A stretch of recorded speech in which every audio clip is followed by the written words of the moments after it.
Boys and girls ये भी एक प्रोजेक्ट खड़ा हुआ है, इसकी डिटेल्स जो है मैं आपको बाद में शेयर करूँगा। ये भी मेरी ही है।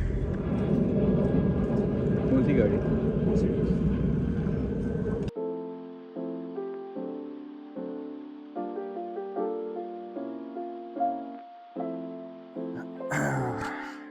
अस्सलाम वालेकुम बॉयज़ एंड गर्ल्स और मेरे मित्रों, भाई क्या हाल चाल है? फिर सब यार, एक तो सबसे पहले मैंने कल एक बहुत वियर्ड चीज़ देखी है अपनी वीडियो लगाने के बाद, that for the first time ever in my life I lost a few followers. और ये मैं इसलिए बोल रहा हूँ क्योंकि it's so weird for me to lose my followers in a day. खैर, हमें इतना दिमाग इस चीज़ पे नहीं लगाना चाहिए, ये तो कुछ फॉलोअर्स हैं, मेरा पूरा चैनल कुर्बान आले रसूल पे। खैर, तो सेकेंड ऑफ मुहर्रम इमाम हुसैन और उनका पूरा ख़ानदान पहुंचा करबला। ये दिन तारीख़ी तौर पर बहुत अहमियत का हामिल, क्योंकि ये इमाम हुसैन इब्न अली की ज़िंदगी के आखिरी चैप्टर का फर्स्ट डे था। बहुत सारी रिवायात में यह आता है कि इमाम हुसैन का घोड़ा अचानक से रुक गया। जब उन्होंने पूछा कि भाई ये जगह कौन सी है जहाँ हम आए हैं, तो लोग डिफरेंट नाम लेने लग गए। किसी ने बोला अलगदीरिया, किसी ने बोला नैनवा, और फिर किसी ने बोला ये है जगह करबला। और जब इमाम हुसैन ने सुना करबला तो उन्होंने बोला कि ये करबला है। कर डिस्ट्रेस और बला यानी कि टेस्ट। और इमाम हुसैन ने ये भी कहा कि ये वो जगह है जहाँ हमारा खून बहा जाएगा। खुदा की कसम, ये मेरे नाना ने मुझे बताया था।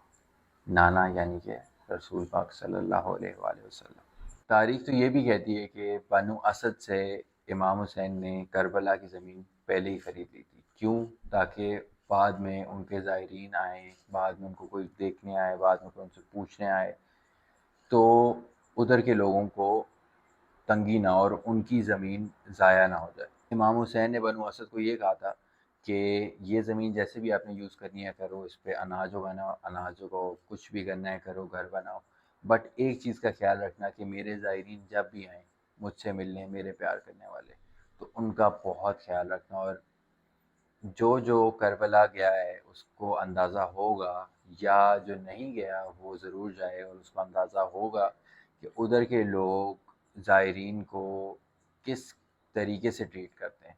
मतलब ऐसी ऐसी एग्जांपल्स हैं कि मैं आपको क्या ही बताऊँ। Even I have been there, और मैंने अपनी आंखों से देखा है।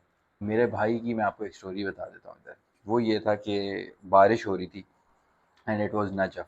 इमाम अली की रोज़े में हम एंटर हो रहे थे, तो मेरे भाई के जूते बहुत गंदे थे। ऑब्वियसली बारिश हो रही थी, कीचड़ वगैरह था। तो वो मेरे एक जगह होती है जरी के बाहर जहाँ आप जूते वगैरह अपने देते हो, रखते हो। तो लाला ने, मेरे भाई ने जूते रखे उधर, तो जो बंदा उधर जूते उठाने वाला था, उसने वो जूते देखे, उसने जूतों की मट्टी उठाई और अपने मुंह पे मल दी। मतलब ऐसा नहीं है कि उसको कोई हमसे कोई बहुत ज़्यादा कोई फ़ायदा था या कुछ था, लेकिन उसका प्यार देखो इमाम हुसैन के लिए, मौला अली के लिए, उस पूरे ख़ानदान के लिए। मैं बहुत क्लियर हूँ इस बात पे कि ये इस्लाम का कोई ताल्लुक़ नहीं है इस चीज़ में, ये प्यार है आले रसूल से, nothing related to Islam. Disclaimer. खैर, जब इमाम हुसैन करबला पहुँचे तो उधर यजीदी आर्मी के का लश्कर, जिसमें 1000 से ज़ायद लोग थे, वो उनका पहले से ही वेट कर रही थी। और उसको लीड कौन कर रहा था? हुर, जिसकी बारे में मैंने कल बात की थी और मैंने आपको बोला था कि मैं आपको कल बताऊंगा। तो नाम हुर, कबीला बनी राया। ये कूफा का एक बहुत मशहूर और बहुत बहादुर सरदार था। ये यजीदी आर्मी का एक ऑफिसर भी था। और जब यजीद को पता चला कि इमाम हुसैन कूफा के लिए मक्का से निकल गए हैं, तो उबैदुल्लाह बिन ज़ियाद को ऑर्डर किया कि अपने बहादुर जवानों को उनका रास्ता रोकने के लिए भेजो, और ताकि वो कूफा ना एंटर हो सकें। रिमेंबर, वो कूफा जा रहे थे, वो करबला नहीं आ रहे थे। तो उनको कूफा से पहले करबला में ही रोक लो। और कूफा और करबला का कुछ ज़्यादा डिस्टेंस नहीं है, इट इज़ ऑलमोस्ट लाइक रफली 80 to 100 किलोमीटर्स। खैर, वो जब करबला पहुंचे तो उन्होंने बोला कि एक जगह सर्टन डिसाइड की कि भाई इधर हम लोग खैमा लगा लेते हैं। ऑब्वियसली बहुत दूर से आ रहे थे, बहुत प्यासे थे, वो भी, उनके जानवर भी, घोड़े, कैमल और सब कुछ, और उनका पूरा ख़ानदान, उनकी बीवी, उनके बच्चे, उनका पूरा जो ख़ानदान था। माइंड यू, ये जो 72 फाइटर्स थे, इनमें सब के सब एक ही ख़ानदान के लोग थे, और चंद एक उनके फॉलोअर्स थे और उनके दोस्त थे। खैर, जब उन्होंने खेमा लगाया तो वो उन्होंने नहर के पास लगाया, नहर फुरात के पास। अब امام حسین نے غازی عباس کو، حضرت عباس کو آرڈر دیا کہ جو ہمارے دشمن ہیں ان کو بھی پانی پلایا جائے، ان کے جانوروں کو بھی پانی پلایا جائے تاکہ کوئی پیاسا نہ رہے. Mind you this is 2 Muharram they have reach there, اور پانی کے پاس امام حسین کا خیمہ ہے.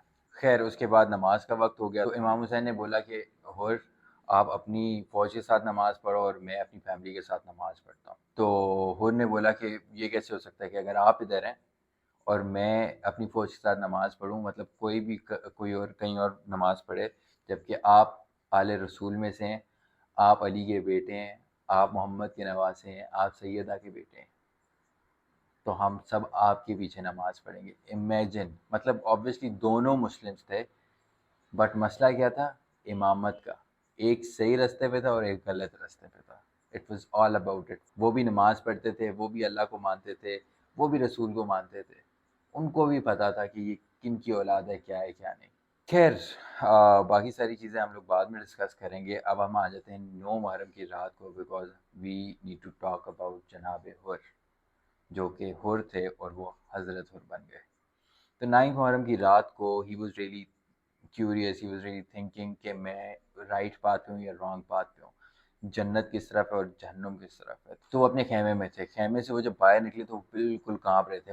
وہ سوچ رہے تھے کہ کیا ہونا کیا نہیں، اور وہ اس چیز کو سوچ کے بہت کانپ رہے تھے. اور ادھر ہی ان کا ایک سولجر کھڑا ہوا تھا. اس نے دیکھا کہ اے اور تم کانپ کیوں رہے ہو؟ اگر میرے سے کوئی پوچھتا ہے کہ سب سے زیادہ بہادر کوفہ میں کون ہے تو میں تمہارا نام دیتا ہوں، اور تم 72 سے ڈر گئے. اور جناب عمر نے بولا کہ میں 72 سے نہیں ڈرا، لیکن مجھے جناب سیدہ سے بہت ڈر لگتا ہے. اور کہا کہ میں حسین کی طرف جنت دیکھ رہا ہوں اور جہاں میں ہوں میں دوزخ دیکھ رہا ہوں. انہوں نے فیصلہ کیا کہ وہ امام حسین کی آرمی کو جوائن کریں گے اور ان کی طرف چلے جائیں گے. اب ہوا یہ کہ وہ جب جا رہے تھے تو ان کے بیٹے نے ان کو جاتے ہوئے دیکھا. اب ان کے بیٹے نے بولا کہ آپ کہاں جا رہے ہیں؟ انہوں نے بولا کہ میں حسین کی آرمی جوائن کر رہا ہوں. انہوں نے بولا، ان کے بیٹے نے بولا کہ آپ جنت اکیلے چلے جائیں گے؟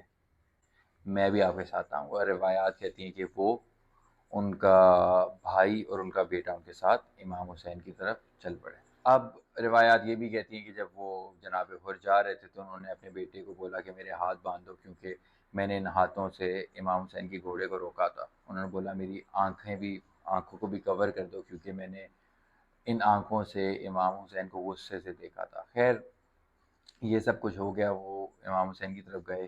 جب امام حسین کی طرف وہ گئے تو ہی واز ریلی ورڈ کہ امام حسین کیسا ری ایکٹ کریں گے. تو جاتے ہی امام حسین کے پیروں میں جناب حر گر گئے اور انہوں نے بولا کہ آقا مجھے معاف کر دیں، میں غلط سائڈ پہ تھا اور آپ رائٹ سائڈ پہ.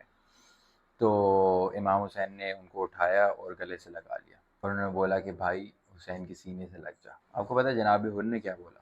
جناب حر نے بولا کہ اگر آپ نے واقعی مجھے معاف کیا ہے تو سب سے پہلے مجھے جنگ کرنے کی اجازت دی جائے. وہ ایک شعر ہے نا، آیا تھا سب سے دیر میں لیکن کمال ہے، اور سب سے پہلے لے گیا جنت حسین سے.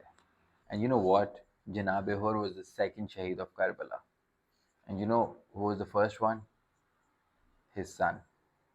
اور ایک اور شعر ہے نا کہ حر حسین کو گھیر کے لائے تھے کربلا، حر حسین کو گھیر کے لائے تھے کربلا، ان کو حسین گھیر کے جنت لے گئے. تو خیر جناب حر کا آپ کو پتہ چل گیا. تو بات یہ ہو رہی تھی کہ جب امام حسین پہنچے کربلا تو انہوں نے ڈیسائیڈ کیا کہ خیمے جو ہیں وہ پانی کے ساتھ لگا دیں تاکہ پورے گھر کو پیاسا نہ رہ جائے اور سارے پانی ادھر سے پیتے رہیں. خیمہ کہاں لگایا انہوں نے خیمہ لگایا نہر فرات پہ. So it was a place right next to دریائے فرات یا نہر فرات. And you know why I just inculcated this نہر thing in the sentence? Because اس دریا کی بہت زیادہ امپورٹنس ہے اس پورے قصے میں. This I will tell you tomorrow. خدا حافظ.